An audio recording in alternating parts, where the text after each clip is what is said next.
नमस्कार, मी प्राध्यापक अमोल ताते sir, Dronacharya coaching classes science व करिअर अकॅडमी शाखा. तर पहा विद्यार्थी मित्रांनो, आज इयत्ता 10वीचा मॅथ फर्स्टचा पेपर झालेला आहे. तर त्याचं सोल्युशन आपण आज पाहणार आहोत. क्लासमध्ये सगळे क्वेश्चन्स आपण त्या प्रकारचे तुम्हाला सांगितले होते. तर पहा मुलांना, पहिल्यांदा ऑब्जेक्टिव्ह होतं. पहिल्या ऑब्जेक्टिव्हमध्ये पहा सी ऑप्शन आहे. जर पहा मुलं तुम्ही दुसरं पाहिलं तर दुसऱ्याचं ऑप्शन ए आहे, तिसऱ्याचं ऑप्शन बी आहे, चौथ्याचं ऑप्शन ए आहे. त्यानंतर बी मध्ये क्वेश्चन नंबर 1 मध्ये जो बी होता त्याचे पहा मुलांना या ठिकाणी उत्तर तुम्हाला दिलेले आहेत. तर तुम्ही कोणकोणते उत्तर लिहिलेले आहेत ते तुम्ही काय करायचं, चेक करायचं, तुमचं किती मार्क्स तुम्हाला पडतात ते पहा.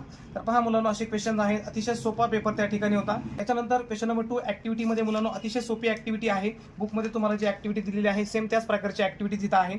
त्याच्यानंतर तुम्ही जर पाहिलं तर एपी मध्ये जशीच्या तशी आपल्या एक्सरसाइज मधली ऍक्टिव्हिटी त्या ठिकाणी आलेली आहे. त्याच्यानंतर ग्राफिकल मध्ये तुम्हाला बऱ्याच वेळा सांगितलं होतं मुलांना की ह्या प्रकारची ऍक्टिव्हिटी येत असते आणि तीच ऍक्टिव्हिटी त्या ठिकाणी आलेली आहे.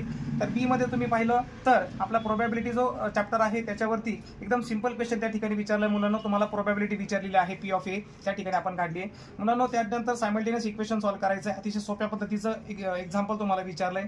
त्यानंतर क्वाड्रॅटिक इक्वेशन आहे, त्याचे रूट्स तुम्हाला फॅक्टरायझेशन विचारलंय. तुम्हाला सांगितलं होतं की ते 100% विचारतात, म्हणजे अतिशय सोप्या पद्धतीनं मुलांना. त्याच्यानंतर इथं sigma X I F I दिलंय आणि कॅपिटल एन दिलं होतं आणि तुम्हाला काय विचारलं, मीन विचारलं होता मुलांना. या प्रकारे त्याचं उत्तर आहे. तर पहा मुलांना, आता नेक्स्ट पेजवरती तुम्हाला ऍक्टिव्हिटीज आहे. अतिशय सोपी ऍक्टिव्हिटी मुलांना त्या ठिकाणी आहे फायनान्शियल प्लॅनिंग वरती. पहा, अतिशय पद्धतीनं सोप्या पद्धतीनं हे तुम्हाला सोडवायचं होतं. त्याच्यानंतर त्यामध्ये सेकंड क्वेश्चन मुलांना, हा प्रश्न तर आपण आपल्या झालेल्या टेस्टमध्ये पण भरपूर वेळा घेतला होता आणि तुम्हाला पण सांगितलं होतं की तो प्रश्न बऱ्याच वेळा विचारतात.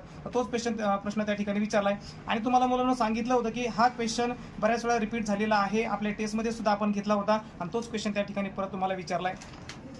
नंतर मुलांना पहा, आता परत एपी मध्ये एसएनच्या फॉर्म्युलानं हा प्रश्न तुम्हाला सोडवायचा होता. अतिशय सोप्या प्रकारचा प्रश्न तुम्हाला विचारलेला आहे. त्याच्यानंतर प्रोबॅबिलिटीचा पण सोपा प्रश्न आहे. त्याच्यानंतर तुम्हाला हिस्टोग्राम काढायचा होता मुलांना. या ठिकाणी हिस्टोग्राम तुम्ही काढू शकता. आपण तुम्हाला सांगितलं होतं की कशा प्रकारे तो काढायचा आहे. त्यानंतर क्वेश्चन नंबर 4 मध्ये मुलांना तुम्हाला बेसिक एकदम क्वेश्चन विचारला होता की इक्वेशन तयार करायचं आहे. त्याचे तुम्हाला काय दिलं होतं, सम ऑफ द टू रूट्स दिली होती क्वाड्रॅटिक इक्वेशनची आणि त्यांच्या समचा क्यूब तुम्हाला दिला होता 91. ओके.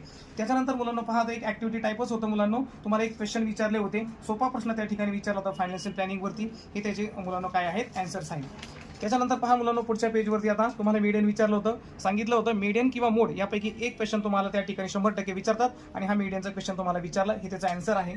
त्याच्यानंतर मुलांना सॉल्व एनी वन मध्ये क्वेश्चन नंबर 5 मध्ये तर पहा, इथं ए ची व्हॅल्यू हा क्वेश्चन आपण सुद्धा देखील सोडवलेला होता. तोच प्रश्न त्या ठिकाणी पेपरला आलाय. त्याच्यानंतर तुम्हाला एक क्वेश्चन विचारला होता आउट ऑफ द सिलेबसचा मुलांना आणि आउट ऑफ द सिलेबसचा प्रश्न अतिशय सोपा होता. एक्स आणि वाय लेट करून तुम्ही हा प्रश्न सोडू शकता. तर पहा, याचं उत्तर अशा प्रकारे आहे, 7 students in group A and 5 students in group B.